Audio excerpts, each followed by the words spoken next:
సంబంధం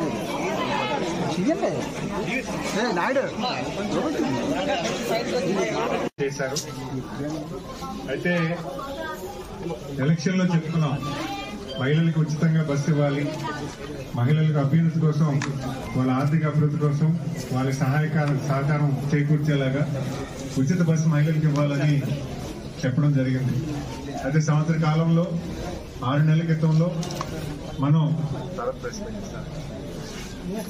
6 నెలల క్రితం సీఎం గారు ఒక 5 మినిస్టర్ని అందరినీ కలిపి ఈ ఉచిత బస్సు పక్క రాష్ట్రాలు అమలు జరుగుతుంది, మన రాష్ట్రంలో ఎలాగ అమలు చేయాలన్నది చెప్పగా 5 మంది మహిళా మంత్రులందరూ కూడా కర్ణాటక, తెలంగాణ రాష్ట్రాల్లో వెళ్లి మొత్తం విశ్లేషణ చేయగా వాళ్ళు చాలా ఆనందంగా చెప్పారు, సార్ మహిళలు చాలా హ్యాపీగా ఉన్నారు ఆ రాష్ట్రాల్లో, ఎందుకంటే ఎక్కడికి వెళ్లాలన్నా కూడా చాలా హ్యాపీగా ఫ్రీగా వెళ్తున్నారు, క్షేమంగా ధైర్యంగా. ఎందుకంటే అందులో కూడా మొదటి 2 నెలలు ఎక్కువ మంది మహిళలు వచ్చారు.